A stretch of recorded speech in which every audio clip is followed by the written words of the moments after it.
They ಜವರೇಗೌಡರು ಬರೆದಿರುವ ಕಳ್ಳ ಯಾರು? ಓದುತ್ತಿರುವವರು ಪ್ರತಿಭಾ ನಿರಂಜನ್. ಮುದವಾಡಿ ಕಳ್ಳ ಬಸವ ಮಹಾ ತಸ್ಕರ, ಸಾಹಸವೀರ, ಸಾಮಾನ್ಯ ವ್ಯಕ್ತಿಯೊಬ್ಬನನ್ನು ಶ್ರೀಮಂತ ದರ್ಜೆಗೇರಿಸಿದ ದಾನವೀರ. ಎಷ್ಟು ಕದ್ದರೂ ತಾನು ನಂಬಿದ್ದ ದೊಡ್ಡ ಗೌಡರ ಮುಂದೆ ನಿರ್ವಂಚನೆಯಿಂದ ಒಪ್ಪಿಸಿ ಬರುತ್ತಿದ್ದ ಮಹಾಶೂರ. ಅಂಗಾಂಗಗಳಲ್ಲಿ ದೈತ್ಯತೆಯಾಗಲಿ, ವಿಕಾರವಾಗಲಿ, ಕ್ರೌರ್ಯವಾಗಲಿ ಕಾಣದ ಕಪ್ಪು ಬಣ್ಣದ ಮಟ್ಟಸತರದ ಆಳು ಅವನು. ಅವನ ವೃತ್ತಿ ಬೇಸಾಯ. ಮಳೆ ಹುಯ್ದರೆ ಅಷ್ಟೋ ಇಷ್ಟೋ ಬೆಳೆ, ಇಲ್ಲವಾದರೆ ಹೊಟ್ಟೆಯ ಮೇಲೆ ತಂಡಿರು ಬಟ್ಟೆ. ಉದರಂಭರಣಕ್ಕಾಗಿ ಆಗೊಮ್ಮೆ ಈಗೊಮ್ಮೆ ಹೊಲ ತೋಟಗಳಲ್ಲಿ ತೆನೆಯೋ ತೆಂಗಿನಕಾಯಿಯೋ ಕದಿಯುತ್ತಾನೆ.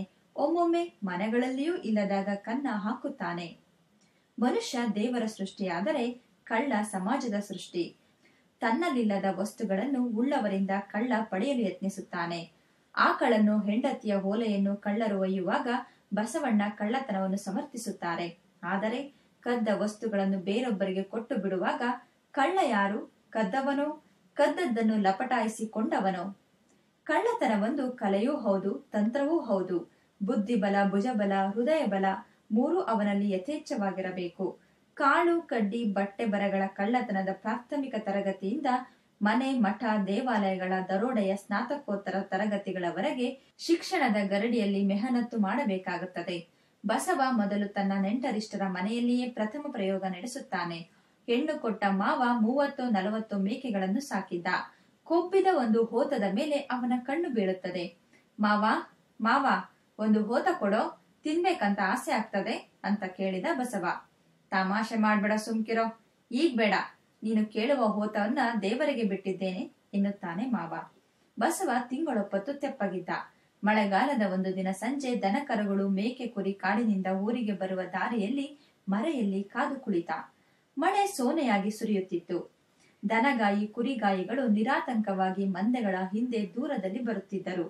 ತಾನು ಬಯಸಿದ ಹೋತನ ಕತ್ತಿನಲ್ಲಿ ಕರಿ ಹುರಿಯಿತ್ತು. ಅದನ್ನು ಗುರುತಿಸಿ ಅನಾಮತ್ತಾಗಿ ಎತ್ತಿಕೊಂಡು ಅದು ಅರಚದಂತೆ ಅದರ ಬಾಯಿಯನ್ನು ಬಿಗಿಯಾಗಿ ಹಿಡಿದುಕೊಂಡು ಕಾಡಿನಲ್ಲಿ ಬಿದ್ದು ಬೇರೊಂದು ದಾರಿಯಲ್ಲಿ ಮನೆ ತಲುಪುತ್ತಾನೆ. ಮಾರನೆಯ ದಿನ ಬೆಳಗ್ಗೆ ಬಸವ ಮಾವನ ಮನೆಗೆ ಹೋಗಿ, ಮಾವ, ನನ್ನ ಮದುವೆಯಾಗಿ ಇವತ್ತಿಗೆ 1 ವರ್ಷ ಆತು. ಹಬ್ಬ ಮಾಡ್ತೀವಿ. ನೀವು, ಅತ್ತೆ ಮತ್ತು ಮನೆಯವರೆಲ್ಲ ಮದ್ದಿನದ ಊಟಕ್ಕೆ ಬಂದು ಬಿಡಿ. ಒಲೆ ಹತ್ತಿಸಲೇಬೇಡಿ. ಇನ್ನು ಕೆಲವು ನೆಂಟರಿಷ್ಟರನ್ನು ಕರೆದಿದ್ದೇನೆ ಎಂದು ಆಹ್ವಾನ ನೀಡುತ್ತಾನೆ. ಬಸವನ ಮನೆಯಲ್ಲಿ ನೆಂಟರಿಷ್ಟರೆಲ್ಲ ನೆರೆಯುತ್ತಾರೆ. ಬಾಡು ಸಾರಿನ ವಾಸನೆ ಅವರ ಮೂಗಿನ ಹೊರಳೆಗಳನ್ನು ಹಿಗ್ಗಿಸುತ್ತಿದ್ದಂತೆ ಅವರ ಆನಂದಕ್ಕೆ ಪಾರವೇ ಇಲ್ಲ. ದೊಡ್ಡ ಸೌಟುಗಳಲ್ಲಿ ಬಸವನು, ಅವನ ಹೆಂಡತಿಯು ಸಾರಿನಿಂದ ಬೇರ್ಪಡಿಸಿದ ಮಾಂಸವನ್ನು ಬಡಿಸುತ್ತಾರೆ. ಸಶಬ್ದವಾಗಿ ಸಾರು ಹೇರುತ್ತಾ, ಮೂಳೆ ಜಗ್ಗಿಸುತ್ತಾ, ಬೆವರು ಸುರಿಸುತ್ತಾ, ಸಾನಂದದಿಂದ ಹೊರಟುತ್ತಾ ಜಗತ್ತನ್ನೇ ಮರೆಯುತ್ತಾರೆ ನೆಂಟರು. ಬಸವನ ಮತ್ತು ಅವನ ಮಡದಿಯ ಔದಾರ್ಯವನ್ನು, ಅತಿಥಿ ಸತ್ಕಾರವನ್ನು ಮನಸಾರೆ ಕೊಂಡಾಡುತ್ತಾರೆ. ಇಂಥ ಮಗಳು ಅಳಿಯರನ್ನು ಪಡೆದ ನಾವು ಪುಣ್ಯವಂತರೆಂದು ಮಾವ ಅತ್ತೆ ಸ್ವರ್ಗಕ್ಕೆ 3 ಗೇಣೆನ್ನುವಂತೆ ನಲಿಯುತ್ತಾರೆ. 3ನೆಯ ಸುತ್ತು ಮಾಂಸ ತಂದಾಗ ಎಲ್ಲರೂ ಕೈಗಳನ್ನು ಊಟದೆಲೆ ಗಡ್ಡಲಾಗಿ ಹಿಡಿಯುತ್ತಾರೆ. ಇದೇನ್ ಮಾವ, ಚೆನ್ನಾಗಿ ತಿನ್ನಿ, ಮಾಂಸ ಚೆನ್ನಾಗಿಲ್ಲವೇ? ಅಡುಗೆ ರುಚಿಕರವಾಗಿಲ್ಲವೇ ಎಂದು ಬಸವ ಪ್ರಶ್ನಿಸುತ್ತಾನೆ. ಇಂಥ ಮಾಂಸವನ್ನು ನಾನೆಂದೂ ತಿಂದಿಲ್ಲ ಕಣೋ. ನನ್ನ ಮಗಳಂತೆ ಯಾರೇ ಅಡಿಗೆ ಮಾಡೋರು? ಅವಳ ಕೈಗುಣ ಯಾರಿಗುಂಟು? ಕುತ್ತಿಗೆ ತನಕ ತಿಂದಾಗಿದೆ, ಸಾಕಪ್ಪ ಎಂದು ಮಾವ ಎಲೆಗಡ್ಡವಾಗಿ ಕೈ ಒಡ್ಡುತ್ತಾನೆ. ಯಾಕ್ ಮಾವ, 2 ಚೂರು ಹಾಕ್ತೀನಿ. ನಿಮ್ಮ ಹೋತನ ಬಾಡೋ, ನೀವಲ್ದೆ ಇನ್ಯಾರು ತಿನ್ಬೇಕು? ತಿನ್ನಿ ಮಾವ, ನೀವು ಜೀನರಾದರೂ ನಾನು ಜೀನನೇ ಎಂದು ಬಸವ ಕಟಿಕಿಯಾಡುತ್ತಿದ್ದಂತೆ ತಿಂದದ್ದನ್ನೆಲ್ಲ ವಾಕರಿಸುವಂತೆ ಹಿಂಸೆಯಾಗುತ್ತದೆ. ಸ್ವರ್ಗದಿಂದ ನರಕಕ್ಕೆ ಬಿದ್ದಂತೆ ಸಂಕಟವಾಗುತ್ತದೆ. ಯಲಾ, ಈ ಬೊಡ್ಡಿ ಮಗನ ನನ್ನ ಕೈ ಕೊಟ್ನಲ್ಲ ಅಂತ ಅನ್ಕೊಂಡು ಸರಸರನೆ ಎದ್ದು ಕೈ ತೊಳೆದ ಶಾಸ್ತ್ರ ಮಾಡಿ ಯಾರನ್ನೂ ಮಾತನಾಡಿಸದೆ, ಬಸವನೇನೋ ಕಳ್ಳ, ಹೋಗ್ಲಿ, ನನ್ ಮಗಳಾದ್ರೂ ಗಂಡನಿಗೆ ಬುದ್ಧಿ ಹೇಳ್ಬೇಡ್ವೆ, ನನಗೆ ಮೊದಲೇ ಈ ಸುದ್ದಿ ತಿಳಿಸಬೇಡ್ವೆ ಎಂದು ಅವಮಾನಗೊಂಡಂತೆ ದುಗುಡದಿಂದ ದಡದಡನೆ ಅಳಿಯನ ಮನೆಯಿಂದ ಹೊರಗೆ ನಡೆಯುತ್ತಾನೆ. ಮಾವ ಅಲ್ಲಿಂದ ಸೀದಾ ಕಾಡಿನ ಕಡೆಗೆ ಧಾವಿಸುತ್ತಾನೆ. ಕಾಡನ್ನೆಲ್ಲ ಸುತ್ತಿ ಹೋತನನ್ನು ಹುಡುಕುತ್ತಾನೆ. ಆಡು ಮೇಯಿಸುತ್ತಿದ್ದ ಹುಡುಗರಿಗೆ ಬಾರಿಸುತ್ತಾನೆ. ಈ ಕಳ್ಳನಿಗೆ ನಾನು ಮಗಳು ಕೊಟ್ಟಿದ್ದೇ ತಪ್ಪು. ಇನ್ನಾದರೂ ಮೈಯೆಲ್ಲ ಕಣ್ಣಾಗಿ ಆಡು ಕಾಯ್ಬೇಕು. ಅವನನ್ನು ಮನೆಗೆ ಸೇರಿಸಿದ್ರೆ ತಾನೇ ಎಂದು ಹಲುಬುತ್ತಾ ಕತ್ತಲಾದಾಗ ಮನೆಗೆ ಹಿಂತಿರುಗುತ್ತಾನೆ. ಅಷ್ಟೊತ್ತಿಗೆ ಅಳಿಯ ಅಲ್ಲೇ ಹಾಜರು. ಏನ್ ಮಾವ ದುಃಖ? ಓತದ ಬೆಲೆ ಎಷ್ಟು ಹೇಳಿ, ಹಣ ಬಿಸಾಕ್ತೇನೆ. ಒಂದಿಷ್ಟು ಮಾಂಸ ಮಿಕ್ಕಿತ್ತು, ತಂದಿದ್ದೆ. ನಾನ್ ಬರ್ತೀನಿ, ಹಣ ಎಷ್ಟು ಹೇಳಿ ಕಳಿಸ್ತೀನಿ ಎಂದು ಬಸವ ತನ್ನ ಮನೆಗೆ ಹಿಂತಿರುಗುತ್ತಾನೆ. ಬಸವನ ಕಳ್ಳತನದ ಸುದ್ದಿ ಊರಿಂದೂರಿಗೆ ಬಹುಬೇಗ ಹರಡುತ್ತದೆ. ಹೆಂಗಸರು ಮಕ್ಕಳಿರಲಿ ಮೀಸೆ ಹೊತ್ತವರು ಭಯಚಕಿತರಾಗುತ್ತಾರೆ. ಮಕ್ಕಳು ತಂಟೆ ಮಾಡಿದರೆ ಬಸವನನ್ನು ಕರೆಯುವುದಾಗಿ ಹೆದರಿಸಿ ಸುಮ್ಮನಿರಿಸುತ್ತಾರೆ. ರಾಗಿ ತೆನೆ ಕೊಯ್ಲಿಗೆ ಬಂದಾಗ ಬಸವ ಕೆಲವು ಲಂಬಾಣಿ ಹಾಡುಗಳನ್ನು ಕೂಡಿಕೊಂಡು ಅಕ್ಕಪಕ್ಕದ ಊರುಗಳ ಹೊಲಗಳಲ್ಲಿ ತೆನೆ ಎತ್ತುತ್ತಾನೆ. ಏನಾದರೂ ಪೊಲೀಸರಿಗೆ ದೂರು ಕೊಟ್ಟಿದ್ದಾದರೆ ನಿಮ್ಮ ಮಕ್ಕಳಿಗೆ ಉಳಿಗತಿ ಇಲ್ಲ ಎಂದು ಆಳುಗಳ ಮುಖಾಂತರ ಹೇಳಿ ಕಳಿಸುತ್ತಾನೆ. ಅವನ ರಾದ್ದಾಂತದಿಂದ ಪಾರಾಗುವ ಸಲುವಾಗಿ ನಿದ್ದೆಗೆಟ್ಟು ತನೆ ಎತ್ತುವ ರೇಜಿಗೆ ನಿನಗೇಕೆ ಮಾರಾಯ, ಹೇಗೋ ಗ್ರಾಮ ನೌಕಕರಿಗೆ ಆಡದೆ ಕೊಡುವುದಿಲ್ಲವೇ, ಹಾಗೆಯೇ ನಿನಗೂ ಎಂದು ನೊಂದ ಜನ ಹೇಳುತ್ತಿದ್ದಂತೆ ಬಸವ ಹಲ್ಲು ಕಡಿಯುತ್ತಾ ಎಲ ಎಲ ನಾನ್ ನಿಮ್ಮ ನೌಕರನೇನೋ ಎಂದು ಕೆಕ್ಕರಿಸಿ ಅವರ ಮೇಲೆ ಕೋಪದ ಹೊಗೆಯನ್ನು ಕಾರುತ್ತಾನೆ. ಹಾಗಲ್ಲಣ್ಣ, ನಾವು ಪೂಜಾರಿಗಳಿಗೆ ಶಾನುಭೋಗರಿಗೆ ವರಿ ಕೊಡುವುದಿಲ್ಲವೇ, ಹಾಗೆ ಎಂದು ಜನ ಹೊರಳಿಕೊಳ್ಳುತ್ತಾರೆ. ಹಾಗೆ ದಾರಿಗೆ ಬನ್ನಿ, ನನಗೇನೋ ನೀವು ನನಗೆ ಬಿಟ್ಟಿ ಕೊಡಬೇಕಾಗಿಲ್ಲ. ದಿನ ರಾತ್ರಿ ಊರಲ್ಲಿ ಗಸ್ತು ತಿರುಗ್ತೀನಿ. ಕಳ್ಳ ಕಾಕರು ಸುಳಿಯದಂತೆ ನಿಮ್ಮ ಮನೆ ಹೊಲ ತೋಟ ಕಾಯ್ತೀನಿ. ಏನಾದ್ರೂ ನಿಮ್ಮನೆ ಹೊಲಗಳಲ್ಲಿ ಕಳ್ತನ ಆದ್ರೆ ನಾನೇ ಜವಾಬ್ದಾರ, ನನ್ಗೇನು ಕೊಡ್ಬೇಡಿ ಎಂದು ಊರ ಮಾರಮ್ಮನ ಮೇಲೆ ಆಣೆ ಇಡುತ್ತಾನೆ. ಬಡವರು ಪಡಿ ಕೊಟ್ಟರೆ ಸ್ಥಿತಿವಂತರು ಗುಳಿಯಿಂದ ರಾಗಿ ತೆಗೆದುಕೊಡುತ್ತಾರೆ. ಬಸವನ ತಂದೆ ಈಶ್ವರನ ಕಾಲದಲ್ಲಿ ಆ ಕುಟುಂಬದ ಆರ್ಥಿಕ ಪರಿಸ್ಥಿತಿ ಕೆಟ್ಟದಾಗಿರಲಿಲ್ಲ. 8-10 ಎಕರೆ ಹೊಲ ತೋಟ, 8-10 ರಾಸುಗಳಿದ್ದವು. ಹೊಟ್ಟೆ ಬಟ್ಟೆಗಳಿಗೆ ಬರವಿರಲಿಲ್ಲ. ಸದಾ ಕರಾವು ಇರುತ್ತಿತ್ತು. ಆ ಊರಿನ ಮತ್ತು ನೆರೆಯೂರಿನ ಗೌಡರಿಬ್ಬರು ಮಸಲತ್ತು ಮಾಡಿ ಈಶ್ವರನಿಗೂ ಅವನ ಅಣ್ಣ ತಮ್ಮಂದಿರಿಗೂ ತಂದು ಹಾಕಿ ಅವರೆಲ್ಲರ ಜಮೀನನ್ನು ನಿಧಾನವಾಗಿ ವಶಪಡಿಸಿಕೊಳ್ಳುತ್ತಾರೆ. ಈಶ್ವರನಿಗೆ ಉಳಿದಿದ್ದುದು 1.5 ಎಕರೆ ಕುಷ್ಕಿ ಜಮೀನು, 3 ಅಂಕಣದ ಮನೆ. ಎಷ್ಟೋ ದಿನ ಈಶ್ವರನ ಕುಟುಂಬ ಹಸಿದುಕೊಂಡಿರಬೇಕಾಗಿತ್ತು. ಈ ವ್ಯಥೆಯ ಕಥೆಯನ್ನು ಬಲ್ಲ ಬಸವ ತಂದೆಯ ಮರಣಾನಂತರ ಚೊಜ್ಜ ತೀರಿಸಿಕೊಳ್ಳಲು ಹವಣಿಸುತ್ತಾನೆ. ಆ ಇಬ್ಬರು ಗೌಡರ ತೋಟಗಳಲ್ಲಿ ಕಾಯಿ ಕದಿಯುವುದು, ಹೊಲದಲ್ಲಿ ತೆನೆ ಕೊಯ್ಯುವುದು ಇತ್ಯಾದಿ ಚಟುವಟಿಕೆಗಳಲ್ಲಿ ಬಸವ ತೊಡಗುತ್ತಾನೆ. ಎಷ್ಟೋ ದಿನ ಆ ಗೌಡರಿಗೆ ಅವನ ಮೇಲೆ ಸಂಶಯವಿರಲಿಲ್ಲ. ಯಾರಿಗೂ ಸಂಶಯ ಬರದ ಹಾಗೆ ಕಳ್ಳತನವನ್ನು ವೃತ್ತಿಯಾಗಿ ಸ್ವೀಕರಿಸಿ ಕಲೆಯ ರೀತಿಯಲ್ಲಿ ಬಡಿಸುತ್ತಾನೆ. ತನ್ನಪ್ಪನ ಆಸ್ತಿಯನ್ನೆಲ್ಲ ಅಪಹರಿಸಿಕೊಂಡಿದ್ದುದರಿಂದ ತಾನು ಮಾಡುವ ಕಳ್ಳತನ ಕೆಟ್ಟದೆಂದವನು ಭಾವಿಸಿರಲಿಲ್ಲ. ತನಗೆ ಆಸ್ತಿಯ ಅನುಕೂಲವಿದ್ದಿದ್ದರೆ ಕಳ್ಳತನದ ಅಗತ್ಯವಿರಲಿಲ್ಲವೆನ್ನುವುದು ಅವನ ತಿಳಿವಳಿಕೆ. ಆದರೆ ಜಾರುವ ನೆಲದ ಮೇಲೆ ನಿಂತಾಗ ಯಾವ ಕಡೆಗೆ ಕಾಲು ಜಾರುವುದೆಂದು ಹೇಳುವಂತಿಲ್ಲ.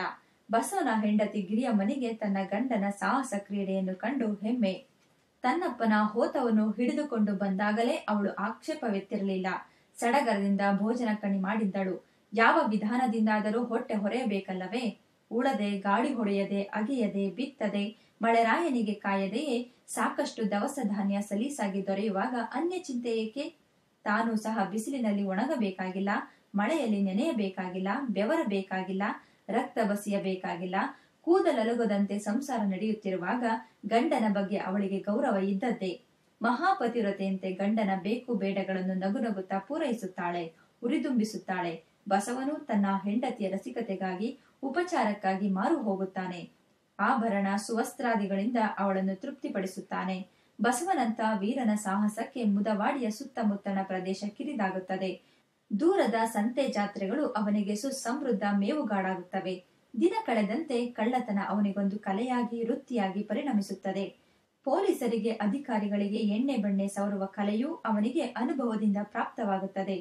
ಸಮಾಜದಲ್ಲಿ ಸ್ಥಾನಮಾನ, ಗೌರವಗಳನ್ನು ಸಂಪಾದಿಸಬೇಕಾದರೆ ತಾನು ದೊಡ್ಡದಾಗಿ ಬೆಳೆಯಬೇಕು. ಹಿಂಬಾಲಕರಿಲ್ಲದಿದ್ದರೆ ತಾನು ನಾಯಕನಾಗುವುದಿಲ್ಲವೆಂಬ ಸಂಗತಿ ಹಿಂದಿನ ಕಾಲದ ಪಾಳೆಯಗಾರರ, ರಾಜ ಮಹಾರಾಜರ ಕತೆ ಕೇಳಿದಾಗಲೇ ಅವನಿಗೆ ವೇದ್ಯವಾಗಿತ್ತು. ತಾಂಟೆಗಳನ್ನು ಹೊಕ್ಕಾಡಿ ಅಲ್ಲಿಯ ಗಂಡಸರ ಹೆಂಗಸರ ಸ್ನೇಹ ಬೆಳೆಸುತ್ತಾನೆ. ಅವನ ಧೈರ್ಯ ಪ್ರತಾಪಗಳನ್ನು ಕೇಳಿದ ಹೆಣ್ಣುಗಳು ಅವನನ್ನು ಓಲೈಸುತ್ತಾರೆ. ಗಿರಿಯಮ್ಮನಿಗೆ ಆ ವಿಷಯ ಗೊತ್ತಾದಾಗ ಯಾರಾದರೂ ಆ ವಿಷಯ ಎತ್ತಿದ್ದಾದರೆ, ನನ್ನ ಗಂಡ ಬಲಶಾಲಿ, ನನ್ನಂತೆ ಇತರರೂ ಅವನಿಂದ ಸುಖ ಪಡೆಯುವುದಾದರೆ ನಾನೇಕೆ ಹೊಟ್ಟೆ ಕಿಚ್ಚು ಪಡಲಿ? ನನ್ನ ಗಂಡನ ಸುಖದಿಂದ ನನಗೆ ಹಿಗ್ಗೆ ಹೊರತು ಕುಗ್ಗಿಲ್ಲ, ನಿಮಗೇಕೆ ಹೊಟ್ಟೆ ಉರಿ ಎಂದು ಹೇಳಿದವರ ಮುಖ ಮುರಿಯುತ್ತಾಳೆ. ಬಸವನಿಗೆ ಜಾತಿ ಭೇದವೇ ಇಲ್ಲ. ಅವನ ಹಿಂಬಾಲಕರಲ್ಲಿ ಒಬ್ಬ ಸಾಬಿ ಮೊದಲುಗೊಂಡು ಹಳ್ಳಿಯಲ್ಲಿ ಸಿಗುವ ಎಲ್ಲಾ ಜಾತಿಯವರೂ ಇದ್ದಾರೆ. ಅವನ ಸೈನ್ಯ ದೊಡ್ಡದಾದಂತೆಲ್ಲ ಅವನ ಕಾರ್ಯಕ್ಷೇತ್ರವೂ ದೊಡ್ಡದಾಗಬೇಕಲ್ಲವೇ? ಒಮ್ಮೆ ಅವನು ತನ್ನಿಬ್ಬರು 3 ಗೆಳೆಯರೊಡನೆ ಸಾಮಾನು ತರುವ ಸಲುವಾಗಿ ಚನ್ನಪುರಿಗೆ ಹೋಗುತ್ತಾನೆ. ತನ್ನ ಗುರುತಿನ ಕರೀಂ ಸಾಬಿಯನ್ನು ಮಾತನಾಡಿಸುವ ಸಲುವಾಗಿ ತುರುಕಗೇರಿಯ ಕಡೆಗೆ ನಡಿಗೆ ಬೆಳೆಸುತ್ತಾನೆ. ಕರೀಂ ಸಾಬಿ ವಾರದಲ್ಲೈದು ದಿನ ಹಳ್ಳಿಗಳನ್ನು ಸುತ್ತಿ ಆಕಳಿಗೂಡು, ಚಿಟ್ಟೆಗೂಡು, ಆಡು ಕುರಿ, ಚರ್ಮ, ದವಸ ಧಾನ್ಯ, ಬೆಣ್ಣೆ ಮೊದಲಾದ ಪದಾರ್ಥಗಳನ್ನು ಕೊಂಡು ತಂದು ಪೇಟೆಯಲ್ಲಿ ಮಾರಿ ಜೀವನ ನಡೆಸುತ್ತಿದ್ದ ಕಷ್ಟಜೀವಿ. ಅವನು 3-4 ಕುರಿ ಸಾಕಿದ್ದ. ಟಗರೊಂದನ್ನು ಪ್ರೀತಿಯಿಂದ ಚೆನ್ನಾಗಿ ಸಾಕಿದ್ದ. ಅದನ್ನು ನೋಡುತ್ತಿದ್ದಂತೆ ಬಸವನ ನಾಲಿಗೆಯಲ್ಲಿ ನೀರಿರುತ್ತದೆ. ಸಾಬಣ್ಣ, ದುಡ್ಡು ಕೊಡ್ತೀನಿ, ಟಗರ್ ಕೊಡು, ಅದನ್ನು ತಿನ್ಬೇಕಂತ ಆಸೆ ಆಗ್ತದೆ ಎಂದು ಕೇಳುತ್ತಾನೆ. ಈಗಲೇ ಅದನ್ನು ಮಾರೋಲ್ಲ, ಮಾರುವಾಗ ನಿನಗೆ ಕೊಡ್ತೀನಿ ಎಂದು ಕರೀಂ ಸಾಬಿ ಆಶ್ವಾಸನೆ ನೀಡುತ್ತಾನೆ. ಆದರೆ ಬಸವ ಹಿಡಿದ ಪಟ್ಟು ಬಿಡುವ ಜಾತಿಗೆ ಸೇರಿದವನಲ್ಲ. ಸಾಬಣ್ಣ, ನಿನ್ಗಿನ್ನು ನಾನಾರಂತ ಗೊತ್ತಿಲ್ಲ, ಒಳ್ಳೆ ಮಾತಿನಲ್ಲಿ ಕೊಟ್ಬಿಡು, ನನಗೇನು ಬಿಟ್ಟಿ ಕೊಡ್ಬೇಡ ಎಂದು ನಾನಾ ವಿಧವಾಗಿ ಅಂಗಲಾಚುತ್ತಾನೆ. ಹಾಗೆಲ್ಲ ಹಠ ಬೇಡ ಬಸವಯ್ಯ, ಇದರ ಮೇಲೆ ನಿನ್ನಿಷ್ಟ ಎಂದು ಸಾಬಿ ನುಡಿದು ತೆಪ್ಪಗಾಗುತ್ತಾನೆ. ಸರಿ, ನಾನು ನೋಡ್ಕೊಂತೀನಿ ಎಂದು ಮೀಸೆ ಹುರಿ ಮಾಡುತ್ತಾ ಬಸವ ತನ್ನ ಮಿತ್ರರೊಡನೆ ಹೊರಗೆ ಕಾಲಿಡುತ್ತಾನೆ. ಕರೀಂ ಸಾಬಿಗೆ ಬಸವನ ಬಗ್ಗೆ ತುಂಬಾ ಅಂಜಿಕೆ. ಆ ಬೊಡ್ಡಿ ಮಗ ರುಸ್ತುಂ ಕಳ್ಳ. ಈ ತನಕ ಅವನು ಮಾಡಿದ ಕಳ್ಳತನಗಳಿಗೆ ಲೆಕ್ಕವಿಲ್ಲ. ಆದರೆ ಯಾರ ಕೈಗೂ ಸಿಕ್ಕಿಲ್ಲ. ಪೊಲೀಸರಿಗೆ ದೂರು ಕೊಡಲು ಸಹ ಜನ ಹೆದರುತ್ತಾರೆ. ಅಷ್ಟೋ ಇಷ್ಟೋ ಹಣ ತಕ್ಕೊಂಡು ಅವನ ಹಿಂದೆ ಟಗರು ಅಟ್ಟಿ ನಿಶ್ಚಿಂತೆಯಿಂದಿರಬೇಕಾಗಿತ್ತು. ಈಗ ನಾನು ನನ್ನ ಮಾನವನ್ನು ಉಳಿಸಿಕೊಳ್ಳಬೇಕಾಗಿದೆ ಎಂದು ಯೋಚಿಸುತ್ತಾನೆ. ಇದ್ದಕ್ಕಿದ್ದಂತೆ ಅವನಿಗೊಂದು ಹರವು ಹೊಳೆಯುತ್ತದೆ. ತಾನು ಮಲಗಿಕೊಳ್ಳುವ ಜಾಗದಲ್ಲಿ ಕಾಲ ಕಡೆಯ ಗೋಡೆಗೆ ಬಲವಾದ ಗುಬ್ಬಿ ಮೊಳೆಯೊಂದನ್ನು ಹೊಡೆದು ಟಗರ ಕೊರಳ ಹಗ್ಗವನ್ನು ಅದಕ್ಕೆ ಕಟ್ಟಿ ಹಾಕುತ್ತಾನೆ. ಮತ್ತೊಂದು ಹಗ್ಗವನ್ನು ತನ್ನ ಕಾಲಿಗೆ ಬಿಗಿದುಕೊಳ್ಳುತ್ತಾನೆ. ಟಗರು ಅವನಿಗೊರಗಿಕೊಂಡೇ ಚಾಪೆಯ ಮೇಲೆ ಕೆಡೆಯುತ್ತದೆ. ಬಸವ ಈ ಎಲ್ಲ ಏರ್ಪಾಡುಗಳನ್ನೆಲ್ಲ ತನ್ನ ಲಂಬಾಣಿ ಗೂಢಾಚಾರರ ಮೂಲಕ ಅರಿತುಕೊಳ್ಳುತ್ತಾನೆ. 10-15 ದಿನಗಳ ನಂತರ ಅವನು ಸಾಹಸ ಕಾರ್ಯಕ್ಕೆ ಸಿದ್ಧನಾಗುತ್ತಾನೆ. ರಂಜಾನ್ ಹಬ್ಬದ ದಿನ ಸಾಬಿಯ ಮನೆಯವರು ನಮಾಜಿನಲ್ಲಿ ತೊಡಗಿದ್ದಾಗ ಬಸವ ಸಾಬಿಯ ಮನೆಯೊಳಗೆ ನುಸುಳಿ ಅಟ್ಟದ ಮೇಲೆ ಕೂರುತ್ತಾನೆ. ಮನೆಯವರೆಲ್ಲರೂ ಉಪವಾಸದಿಂದ ಸುಸ್ತಾಗಿ ನಿದ್ದೆ ಮಾಡುತ್ತಿದ್ದಾಗ ಅವನು ಕೆಳಗಿಳಿದು ಬಾಗಿಲ ಅಗುಳಿಯನ್ನು ತೆಗೆದು ಟಗರು ಅರಚದಂತೆ ಅದರ ಬಾಯನ್ನು ಕಟ್ಟಿ ಹುರಿಗಳನ್ನು ಕೊಯ್ದು ಅದನ್ನು ಅನಾಮತ್ತಾಗಿ ಹೆಗಲ ಮೇಲೇರಿಸಿಕೊಂಡು ಮನೆಯಿಂದ ಹೊರಬೀಳುತ್ತಾನೆ. ಹೊರಗೆ ಯಾರಾದರೂ ಜನರೋ ಪೊಲೀಸರು ಬಂದರೇನೋ ಎಂದು ಕಾವಲು ಕಾಯುತ್ತಿದ್ದ ಗೆಳೆಯರೊಡನೆ ದಾಪುಗಾಲು ಹಾಕುತ್ತಾ ಊರ ಗಡಿ ದಾಟಿದ ಮೇಲೆ, ಈ ನನ್ ಮಗ ಸಾಬಿ ನನ್ನನ್ನು ಜುಜ್ಬಿ ಅಂತ ತಿಳ್ಕೊಂಡಿದ್ನೇನೋ, ಈಗೇನಾಯ್ತು ಎಂದು ದಾಪುಗಾಲು ಹಾಕುತ್ತಾ 2 ಮೈಲಿ ದೂರದ ಬೆಟ್ಟದ ಬುಡದ ಬಂಡೆಯ ಮೇಲೆ ಎಲ್ಲರೂ ಯಜ್ಞ ಕಾರ್ಯ ಕಣಿಯಾಗುತ್ತಾರೆ. ಮೊದಲೇ ಆ ಬಂಡೆಯ ಮೇಲೇರಿಸಿದ್ದ ವ್ಯಕ್ತಿ ಯಜ್ಞ ಕಾರ್ಯಕ್ಕೆ ಸಕಲ ಸಾಮಗ್ರಿಗಳನ್ನಣಿ ಮಾಡುತ್ತಾನೆ. ಸರಿ ಹೊತ್ತು ಕಳೆಯುತ್ತಿದ್ದಂತೆ ಬಸವಾದಿ ಮಿತ್ರರು ಸೇರಿಕೊಂಡು ಟಗರನ್ನು ಬಂಡೆಯ ಪಕ್ಕದಲ್ಲಿದ್ದ ಮಾರಮ್ಮನ ಗುಡಿ ಮುಂದೆ ಬಲಿ ಕೊಟ್ಟು ಚರ್ಮ ಸುರಿದು ಅಂಗಾಂಗಗಳನ್ನು ಕೊಚ್ಚಿ ತತ್ಕಾಲಕ್ಕೆ ಬೇಕಾದಷ್ಟನ್ನಿಟ್ಟುಕೊಂಡು ಉಳಿದದನ್ನು ಎಲ್ಲಾ ಮಿತ್ರರಿಗೂ ಪಾಲು ಕೊಡುತ್ತಾರೆ. ಇಟ್ಟುಕೊಂಡದ್ದನ್ನು ಉಪ್ಪು ಖಾರ ಸವರಿ ಬೆಂಕಿಯ ಕೆಂಡದ ಮೇಲೆ ಬೇಯಿಸಿ ಕಬಳಿಸುತ್ತಾರೆ. ಬಸವ ತಾನು ಕದ್ದು ತಂದ ಮಾಲನ್ನು ಜೊತೆಯವರಿಗೆ ಸಮನಾಗಿ ಹಂಚುತ್ತಿದ್ದ. ಒಂದು ಗುಲಗಂಜಿ ಗಾತ್ರದ ಸಾಮಾನನ್ನು ಸಹ ಹೆಚ್ಚಿಗೆ ಇಟ್ಟುಕೊಳ್ಳದ ಸಮಾಜವಾದಿ. ಅದರಿಂದಾಗಿ ಅವನು ಪಿತ್ರಾರ್ಜಿತ ಆಸ್ತಿ ಹೊರತಾಗಿ ಬೇರೆ ಆಸ್ತಿಯನ್ನು ಸಂಪಾದಿಸಿರಲಿಲ್ಲ. ಅವನ ಸ್ವಯಾರ್ಜಿತ ಆಸ್ತಿ ಎಂದರೆ ಹೆಂಡತಿಗೆ ಮತ್ತು ತನ್ನ ಪುಟ್ಟ ಮಗಳಿಗೆ ಮಾಡಿಸಿದ ನಗ. ಹೊಟ್ಟೆಯುಬ್ಬುವ ತನಕ ಬೇಯಿಸಿದ ಬಾಡನ್ನು ತಿಂದು ಚರ್ಮವನ್ನಲ್ಲಿಯೇ ಬಿಟ್ಟು ಕೋಳಿ ಕೂಗುವುದರೊಳಗೆ ಅವರೆಲ್ಲರೂ ಸ್ವಸ್ಥಾನ ಸೇರುತ್ತಾರೆ. ಮಧ್ಯರಾತ್ರಿ ಎಚ್ಚರಗೊಂಡ ಕರೀಂ ಸಾಬಿ ಪಕ್ಕಕ್ಕೆ ಹೊರಳಿಕೊಂಡಾಗ ಕಾಲಿಗೆ ಕಟ್ಟಿಕೊಂಡಿದ್ದ ಕುರಿಯ ಮಿಣಿ ಜಗ್ಗಾಡಲಿಲ್ಲ. ಅವನಿಗೆ ಸಂಶಯವಾಗಿ ಎದ್ದು ನೋಡುತ್ತಾನೆ, ಟಗರೇ ಇಲ್ಲ. ಆಗ ಅವನಿಗೆ ಬಸವನ ನೆನಪಾಗುತ್ತದೆ. ಅರೆ ಇಸ್ಕಿ, ಆ ಸುವರ್ ಗುಲಾಮನೇ ಈ ಕೆಲಸ ಮಾಡಿದ್ದಾನೆ. ನಾನು ಸೋತೆ, ಈಗೇನ್ ಮಾಡೋದು? ಪೊಲೀಸರಿಗೆ ದೂರು ಕೊಡ್ತೀನಿ, ಬಸವನೇ ಕಳ್ತನ ಮಾಡಿದನು ಅಂತ ಹೇಳ್ತೀನಿ ಎಂದವನು ನಿರ್ಧರಿಸಿಕೊಳ್ಳುತ್ತಾನೆ. ಪೊಲೀಸರಿಗೆ ದೂರು ಕೊಟ್ಟ ನಂತರ ಬಸವನ ಊರಿಗೆ ಹೋಗಿ ಒಂದಿಷ್ಟು ಹಣ ಕೊಟ್ಟು ರಾಜಿ ಮಾಡಿ ಟಗರನ್ನು ಹಿಂದಕ್ಕೆ ಹಿಡಿದುಕೊಂಡು ಬರೋದು ಎಂದು ಹೊರಡುತ್ತಾನೆ. ಬೆಟ್ಟದ ಪಕ್ಕದಲ್ಲಿ ಹಾದು ಹೋಗುವಾಗ ಬಂಡೆಯ ಮೇಲೆ ರಕ್ತದ ಕಲೆ, ಬೆಂಕಿ ರಾಶಿ, ಮೂಳೆಗಳ ಒಟ್ಟಲು ಅವನ ಕಣ್ಣಿಗೆ ಬೀಳುತ್ತವೆ. ಮತ್ತೊಂದು ಕಡೆ ಸನಿಹದಲ್ಲಿ ಚರ್ಮಕ್ಕೆ ಹದ್ದು ಕಾಗೆ ಮುತ್ತಿಕೊಂಡಿವೆ. ಚರ್ಮವನ್ನು ನೋಡಿದಾಗ ಅದು ತನ್ನ ಟಗರದ್ದೇ ಎಂದವನಿಗೆ ಖಚಿತವಾಗುತ್ತದೆ. ಅಯ್ಯೋ, ಮರಿಯಿಂದ ಸಾಕಿದ ನನ್ನ ಟಗರಿಗೆ ಈ ಗತಿಯೇ? ನನ್ ಮಗ ಕಟುಕ, ಅಂತ ಮುದ್ದಿನ ಕುರಿಮರಿಯನ್ನು ಕೊಲ್ಲಬಹುದೇ? ಅವನ ಕೈ ಸೇದಿ ಹೋಗ, ಅವನ ವಂಶ ಹಾಳಾಗ ಎಂದು ಸಾಬಿ ಗೋಳಾಡುತ್ತಾನೆ. ಮುಂದಿನ ಪಯಣ ಸಲ್ಲದೆಂದು ಚರ್ಮವನ್ನಲ್ಲಿಯೇ ಬಿಟ್ಟು ಸಾಬಿ ವ್ಯಾಕುಲದಿಂದ ಮನೆಗೆ ಹಿಂತಿರುಗುತ್ತಾನೆ. ತನ್ನ ಬಗ್ಗೆ ಪೊಲೀಸರಿಗೆ ದೂರು ಹೋಗಿರುವ ಸುಳುಹು ಬಸವನಿಗೆ ಗೊತ್ತಾಗಿ 4 ದಿನ ತಲೆ ತಪ್ಪಿಸಿಕೊಂಡು ತಿರುಗುತ್ತಾನೆ. ಕೊನೆಗೆ ಚನ್ನಪುರಿಗೆ ಸೇರಿದ ಹೆಮ್ಮನಹಳ್ಳಿಯ ದೊಡ್ಡಗೌಡರ ಆಸರೆಯ ಬಲೆಗೆ ಬೀಳುತ್ತಾನೆ. ದೊಡ್ಡಗೌಡರು 2-3 ತಾಲೂಕುಗಳಲ್ಲಿ ಪ್ರಭಾವಶಾಲಿ ಎಂದು ಹೆಸರು ಗಳಿಸಿದ್ದ ವ್ಯಕ್ತಿ. ಆ 3 ತಾಲೂಕುಗಳ ಸರ್ಕಾರಿ ಅಧಿಕಾರಿಗಳೆಲ್ಲರೂ ಗೊತ್ತು. ಯಾವೂರಲ್ಲಿ ಗಲಾಟೆಯಾದರೂ ಶಾಂತಿ ಸಂಧಾನಕ್ಕಾಗಿ ಜನ ಮಾತ್ರವಲ್ಲ, ಅಧಿಕಾರಿಗಳು ಅವನ ನೆರವನ್ನಪೇಕ್ಷಿಸುತ್ತಾರೆ. ಅವರು ವಾಕ್ಚಾತುರ್ಯದಿಂದ, ಸಂಧಾನ ಕೌಶಲದಿಂದ, ವ್ಯವಹಾರ ನೈಪುಣ್ಯದಿಂದ ಹಾಗೂ ಕುತಂತ್ರ ಮುನ್ನುಗ್ಗುತನಗಳಿಂದ ಅನಿವಾರ್ಯ ವ್ಯಕ್ತಿ ಎಂಬ ಗೌರವಕ್ಕೆ ಪಾತ್ರರಾಗಿರುತ್ತಾರೆ ಹೊರತು ಭೂದ್ರವಯದಿ ಸಂಪತ್ತಿನಿಂದಲ್ಲ. ಅವರಿಗಿದ್ದಿದ್ದು ಕೇವಲ 6-7 ಎಕರೆ ಕುಷ್ಕಿ ಭೂಮಿ, 1-2 ಎಕರೆ ತೆಂಗಿನ ತೋಟ. ಆದರೆ ಅವರ ಗೌಡಿಕೆಗೆ ಜಮೀನಿನ ಉತ್ಪತ್ತಿ ಸಾಲುತ್ತಿರಲಿಲ್ಲ. ಅಂದ ಮೇಲೆ ಗೌಡಿಕೆಯ ಗತ್ತು ಕಾಪಾಡಿಕೊಳ್ಳಲು ಬೇರೆ ಸಂಪಾದನೆ ಅನಿವಾರ್ಯವಾಗಿತ್ತು. ಶ್ರೀಮಂತಿಕೆಯ ಆಕಾಂಕ್ಷೆ ಇಲ್ಲದ ಚೌರ್ಯ ಕುಶಲನೂ ನಿಷ್ಠಾವಂತನೂ ಆದ ಬಸವನನ್ನು ತಮ್ಮ ಕುಕ್ಕೆಗೆ ಸೇರಿಸಿಕೊಂಡಿದ್ದಾದರೆ ತಮಗೆ ಲಕ್ಷ್ಮಿ ಒಲೆಯುವುದರಲ್ಲಿ ಸಂದೇಹವಿಲ್ಲವೆಂಬ ಮಹತ್ವಾಕಾಂಕ್ಷೆ ಅವರದು. ಗೌಡರು ಬಸವನಿಗೆ ಊಟ ಹಾಕಿ ಪೊಲೀಸ್ ಕೇಸಿನ ವಿವರಗಳನ್ನರಿತುಕೊಂಡು ಟಗರು ಕದ್ದುಕೊಂಡು ಹೋದುದಕ್ಕೆ ಸಾಕ್ಷಿ ಏನಿದೆ ಮಾರಾಯ? ಹೆದರಬೇಡ, ನೀನೇ ಸಬ್ ಇನ್ಸ್ಪೆಕ್ಟರ್ಗೆ ಶರಣಾಗು. 3-4 ದಿನ ಲಾಕಪ್ನಲ್ಲಿರಬೇಕಾಗಬಹುದು. ಅಷ್ಟರಲ್ಲಿ ನಿನ್ನ ಬಿಡುಗಡೆಗೆ ವ್ಯವಸ್ಥೆ ಮಾಡುತ್ತೇನೆ. ಆದರೆ ಬಿಡುಗಡೆಯಾದ ನಂತರ ಎಂದವರು ಮಾತು ಮುಗಿಯುವ ಮೊದಲೇ, ಏನ್ರಪ್ಪ, ನಾನ್ ನಿಮ್ಮನ್ನು ಬಿಟ್ಟು ಹೋಗ್ತೇನೆಯೇ? ಅನ್ನ ಹಾಕಿದ ಕೈಯನ್ನು ಕತ್ತರಿಸುವುದುಂಟೆ? ಕೆಳಗಿನಿಂದ ಮೇಲಕ್ಕೆತ್ತಿದ್ದವನಿಗೆ ವಿಷ ಹಾಕುವುದೇ? ಮಾನ ಕಾಪಾಡಿ ಉಪಕಾರ ಮಾಡಿದ ನಿಮ್ಮಂತವರಿಗೆ ಮೋಸ ಮಾಡುವುದೇ?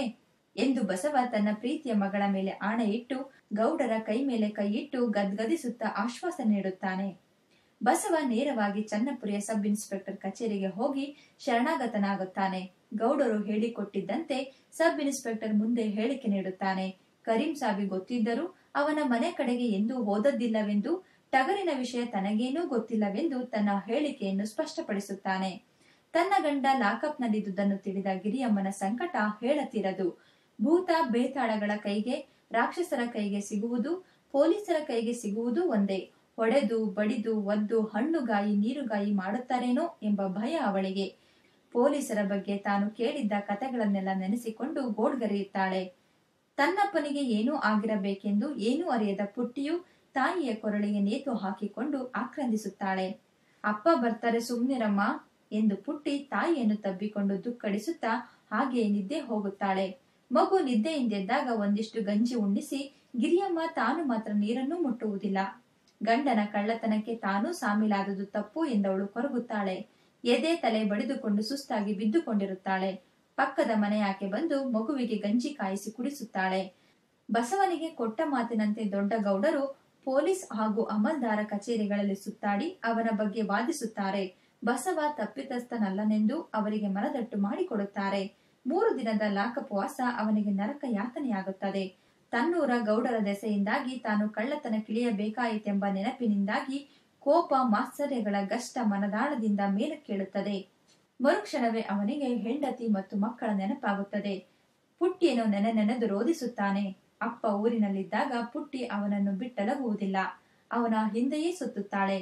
ಅಪ್ಪನೊಂದಿಗೆ ಒಂದೇ ತಟ್ಟೆಯಲ್ಲಿ ಊಟ ಮಾಡುತ್ತಾಳೆ. ಅವನೊಂದಿಗೆ ಹೊಲಕ್ಕೆ ಹೋಗುತ್ತಾಳೆ. ಅವನು ಕುಳಿತಾಗ ಅವನ ತೊಡೆಯನ್ನೇರಬೇಕು. ಅವನ ಮಗ್ಗುಲಲ್ಲಿ ಅವನನ್ನು ತಬ್ಬಿಕೊಂಡು ಮಲಗಬೇಕು. ಅವನ ತಲೆಯನ್ನು ಬಾಚಬೇಕು. ಅವಳ ಭವಿಷ್ಯವನ್ನು ನೆನೆದಾಗ ಅವನದೇ ಹೊಡೆದುಕೊಳ್ಳುತ್ತದೆ. ಕಳ್ಳನೆಂಬ ಹಣೆ ಪಟ್ಟಿ ತನ್ನದಾಗಿರುವಾಗ ಅವಳು ಅವಮಾನದ ಬೆಂಕಿಯಲ್ಲಿ ಬೇಯಬೇಕಾದೀತೆಂದು ಸಂಕಟ ಪಡುತ್ತಾನೆ. ಕನಸು ನನಸುಗಳಲ್ಲೆಲ್ಲ ಅವಳೇ. ಕೆಲಸವಿಲ್ಲದ ನರನ ಮನಸ್ಸು ಪಿಶಾಚಿಯ ರಂಗವೇದಿಕೆಯಾಗುವುದುಂಟಷ್ಟೇ. ಈ ನೆನಪುಗಳಿಂದಾಗಿ ಅವನಿಗೆ ಲಾಕಪ್ ಯಾತನೆಯ ಚಿತೆಯಾಗುತ್ತದೆ. ಗೌಡರು ಬಸವನ ಪಕ್ಷ ವಹಿಸಿದ್ದಾರೆಂಬ ಸುದ್ದಿ ತಿಳಿದಾಗ ಕರೀಂ ಸಾಬಿ ಹೆದರಿ ತಾನು ಕೊಟ್ಟ ದೂರನ್ನು ಹಿಂತೆಗೆದುಕೊಳ್ಳುವುದಾಗಿ ಸಬ್ ಇನ್ಸ್ಪೆಕ್ಟರ್ಲ್ಲಿ ವಿನಂತಿ ಮಾಡಿಕೊಳ್ಳುತ್ತಾನೆ. ತಾ ತಪ್ಪಿತಸ್ಥನೆಂದು ಖುಲಾಸೆಗೊಂಡು ಹೊರಗೆ ಬಂದ ಬಸವ ಮೂಗುದಾರ ಹಾಕಿದ ಹೋರಿಯಂತೆ ಗೌಡರ ಹಿಂದೆ ಮೌನವಾಗಿ ನಡೆಯುತ್ತಾನೆ. ಗೌಡರು ಅವನಿಗೆ ಊಟ ಮಾಡಿಸಿ, ನನ್ನ ಮಾತಿನಂತೆ ನಡೆದುಕೊಂಡಿದ್ದೇನೆ. ನಾನಿಲ್ಲದಿದ್ದರೆ ನಿನಗೆ ಪೊಲೀಸರು ಚಿತ್ರಹಿಂಸೆ ಕೊಡುತ್ತಿದ್ದರು. 6-7 ತಿಂಗಳಾದರೂ ಜೈಲಿನಲ್ಲಿರಬೇಕಾಗುತ್ತಿತ್ತು ಗೊತ್ತೇ ಎಂದು ಯಜಮಾನನ ಭಂಗಿಯಲ್ಲಿ ಮಾತನಾಡುತ್ತಾರೆ. ಹೌದ್ರಪ್ಪ, ನೀವಿಲ್ದಿದ್ರೆ ನನ್ಗತಿ ಮುಗಿತಿತ್ತು.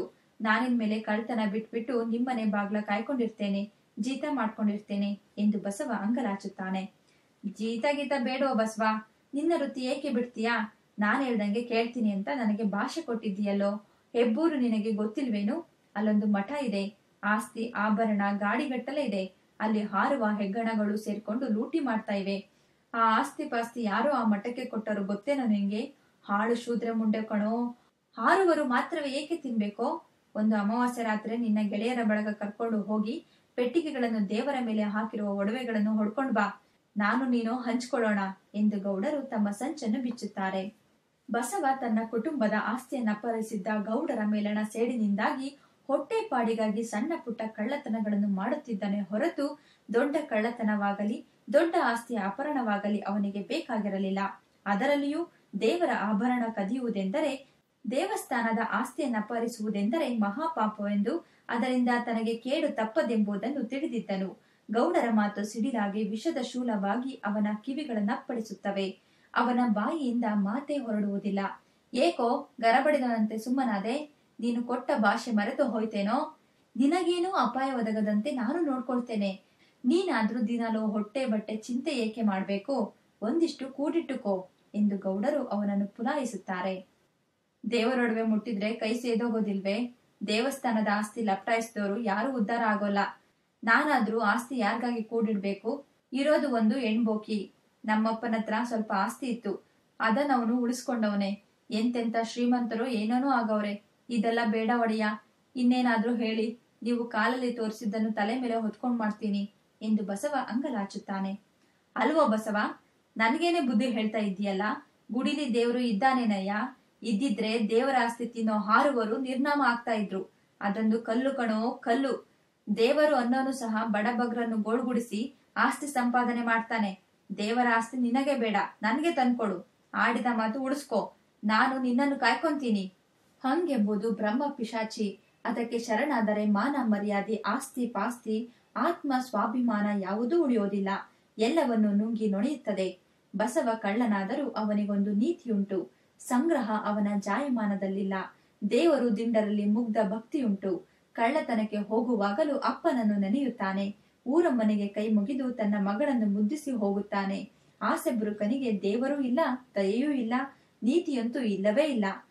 ತನ್ನ ಮನೆ ದೇವರಾದ ಕಬ್ಬಾಳಮ್ಮನ ಮೇಲೆ ಭಾರ ಹಾಕಿ, ಆಗ್ಲಿ ಗೌಡ್ರೆ, ಧರ್ಮ ಕರ್ಮ ಪಾಪ ಪುಣ್ಯ ಎಲ್ಲ ನಿಮಗೆ ಬಿಟ್ಟದ್ದು. ನಾನು ಊರ್ಗೋಗಿ ಹೆಂಡತಿಗೂ ಮಕ್ಕಳಿಗೂ ಮಕ ತೋರಿಸಿ ಬರ್ತೀನಿ ಎಂದು ಬಸವ ದುಗುಡದ ಭಾರದಿಂದ ಗೌಡರ ಮನೆಯ ಸೋಪಾನಗಳನ್ನಿಳಿಯುತ್ತಾನೆ. ಕಾಲೆಳೆಯುತ್ತಾ ಬಸ್ ನಿಲ್ದಾಣ ಸೇರಿ ತನ್ನೂರಿನ ಕಡೆಗೆ ಹೋಗುವ ಬಸ್ ಹತ್ತುತ್ತಾನೆ. ಇಳಿ ಏರು ಏರಿಳಿತಗಳೇ ಬದುಕಲ್ಲವೇ? ಮನೆ ಸೇರಿದಾಗ 2-3 ದಿನಗಳ ಉಪವಾಸದಿಂದ ಕಣ್ಣು ಗೂಡಾಗಿ, ಕೆನ್ನೆಗುಳಿಯಾಗಿ, ತೋಳು ಹರಳು ಕಡ್ಡಿಯಾಗಿ, ತಲೆ ಕೆದರಿ, ತೊಳೆಯದ ಮುಖ ಮೌನವಾಗಿ ಮಲಗಿದ್ದ ಹೆಂಡತಿಯನ್ನು ನೋಡಿ ಬಸವ ಹುಚ್ಚನಂತೆ ಕಿಟಾರನೆ ಕಿರಿಚಿಕೊಳ್ಳುತ್ತಾನೆ. ಗಂಡನ ಅವಸ್ಥೆ ಹೆಂಡತಿಯ ಅವಸ್ಥೆಗಿಂತ ಉತ್ತಮವಾಗಿರಲಿಲ್ಲ. ಆ ಕಿರುಚಿನ ಕರ್ಕಶತೆಗೆ ಹೆಚ್ಚೆತ್ತ ಗಿರಿಯಮ್ಮ ಗಂಡನ ಅವಸ್ಥೆಯನ್ನು ನೋಡಿ ಎದೆ ಬಡಿದುಕೊಂಡು ಕೆದರಿದ ಕೂದಲನ್ನು 2 ಕೈಗಳಿಂದ ಜಗ್ಗುತ್ತಾ ಆಕ್ರಂದಿಸುತ್ತಾಳೆ. ಆ ಆಕ್ರಂದನ ಕೆಚ್ಚೆತ್ತ ಪುಟ್ಟಿ ಅಪ್ಪನ ಚಾಚಿದ ತೋಳುಗಳಿಗೆ ನೆಗೆದು ತಂದೆಯ ಮೋರೆ ಮೈಗಳನ್ನು ಸವರಿ ಬಿಗಿಯಾಗಿ ತಬ್ಬಿಕೊಳ್ಳುತ್ತಾಳೆ. ಗಿರಿಯಮ್ಮ ಸಮಾಧಾನ ತಂದುಕೊಂಡು ಗಂಜಿ ಕಾಯಿಸಿ ಗಂಡ ಮತ್ತು ಮಗಳೊಡನೆ ತಾನು ಕುಡಿಯುತ್ತಾಳೆ. ಬಸವ ಲಾಕಪ್ಪಗೆ ಹೋದಾಗಿನಿಂದ ಗೌಡರ ಮನೆ ಬಿಡುವವರೆಗೆ ನಡೆದ ಕಥೆಯನ್ನೆಲ್ಲ ಹೆಂಡತಿಯ ಮುಂದೆ ಬಿಚ್ಚುತ್ತಾನೆ. ಪುಟ್ಟಿಗೆ ಅವನ ಮಾತು ಅರ್ಥವಾಗದೆ ಅವ್ವನ ತೊಡೆಯ ಮೇಲೆ ಮಲಗುತ್ತಾಳೆ.